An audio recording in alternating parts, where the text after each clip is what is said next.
to everyone about how important it is to take care of your mental health. There's much stigma surrounding mental illness, and it is a topic that some tend to take lightly. When talking about mental health, people tend to put their physical health above their mental health, and their emotional health is just as important as one's physical health. Mental health. Anyone can suffer with mental health issues. It doesn't matter who you are, what age.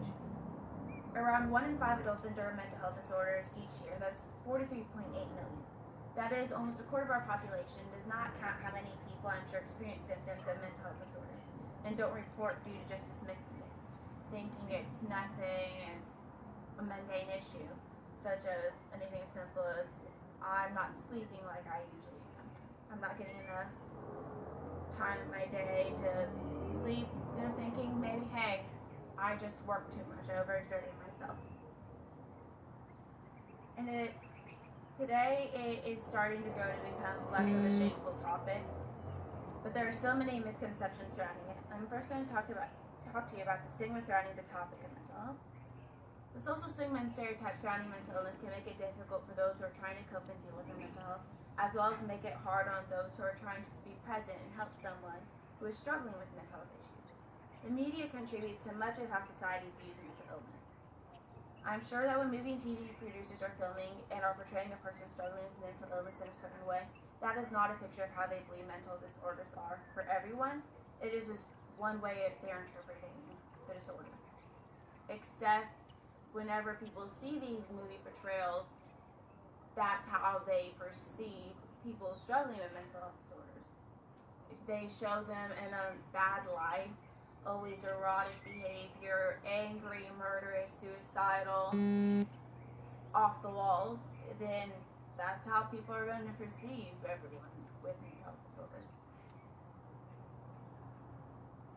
When people are watching these shows that are depicting people struggling with mental health issues in a manner that consistently shows them in a negative light, and such as like the whole stereotype that they're just asking for attention, like people who are trying to commit suicide are just asking for attention.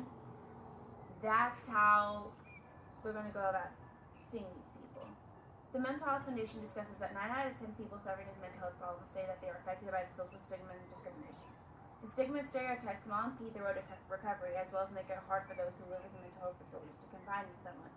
I've had friends who have had problems talking to their parents and friends about this because they're worried about how they're going to feel.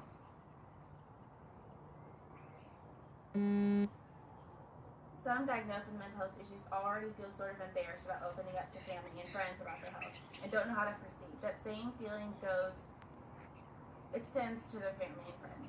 Sometimes family and friends don't know how to communicate properly and deal with that. For parents in particular, after hearing that their child suffers with mental health issues, they can feel anywhere from sad, hopeless, disappointed, and ashamed. While raising their child, parents develop these hopes and dreams that their child's going to grow up a certain way and lead a certain life. Whenever they hear the news that their child is suffering with something such as bipolar disorder, maybe they have a personality disorder, they think all of those are lost and dead. And some parents actually go through like a grieving period where they kind of mourn the child that they could have had. It's important for family and friends of those affected by mental health disorders to understand that just because their loved one experiences mental health complications does not mean that they cannot maintain a normal life. It just means that they might experience things differently and will have to learn how to deal and cope with issues differently and put their health as a definite priority.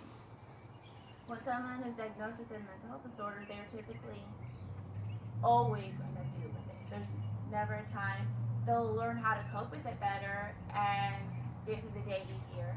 But it's something that is always going to be there. There's a misconception that upon hearing about someone having a mental health disorder, that all they need to do is take medicine or go to therapy, when that's far from the truth. Don't get me wrong, medicine and therapy are just what people need sometimes. Maybe all that need is medicine to help with a hormone imbalance or therapy to vent out their issues. But that's not all that there is. Whether or not someone is diagnosed with a mental health disorder, it is still crucial for you to do things that benefit and better your mental health.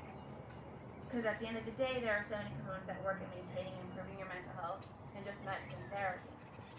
Mental health goes to show about your sleeping schedule, your mind and thoughts, are they clear, and your stressors. It doesn't just mean that you have an actual disorder. Two different things, but they coincide with one another. Some people do not realize that your mental health and physical health go hand in hand. To keep and maintain a balanced mental health, you must also be active. And at the same time, maintaining good mental health helps you to keep up with your physical health. They coincide with one another. Through taking care of your mental health, you are also helping to fight mental health issues that can arise that are associated with physical issues. Exercise has been known to really benefit and help treat people who suffer with depression, anxiety, etc. People who exercise claim to feel much better and relieved of a lot of stress and tension, and even have a sense of euphoria because endorphins being released through working out. And your diet can also impact your mental health. A study conducted by the UK's Mental Health Foundation indicates that poor diet has played a role in the increase in mental health issues over the last 50 years. Not getting enough protein and fresher produce like fruits and vegetables to make up for all the saturated fats, sugars, additives, pesticides can enable the brain to functioning properly. So your brain doesn't produce all the vitamins that it needs, and if you have a disorder that leaves you with a hormone imbalance, you definitely need to try and get active and get endorphins and get the vitamins in your body that it doesn't have naturally. Your diet should consist of foods and contain vitamins that your body does not produce. Vitamin deficiencies can manifest themselves as depression and can cause mood swings, anxiety, agitation, as well as a host of physical problems. Our food intake becomes a substance that our brain uses to turn into hormones and nerves. If we shortchange the brain, then we shortchange our intellectual and emotional potential. Stress management can relieve our bodies and minds of unnecessary tension. Consistent stress that goes untaken care of can affect you both emotionally and intellectually. It can affect many aspects of your life, such as your sleeping schedule, your diet, how you interact with others, your work ethic.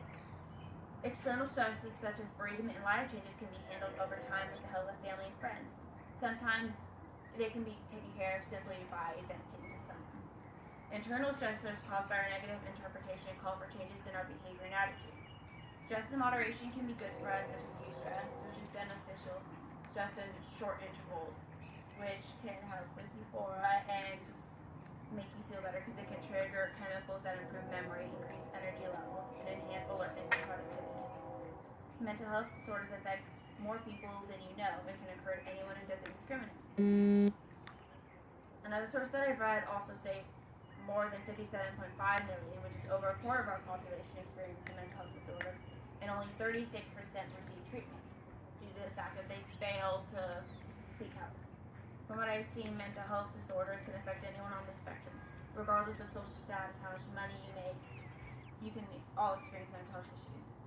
There's a myth that just because you're doing everything right, everything's going good for you right now, you have a job, everything's good, you don't have any issues going on, means you cannot be unhappy. But that's far from the truth.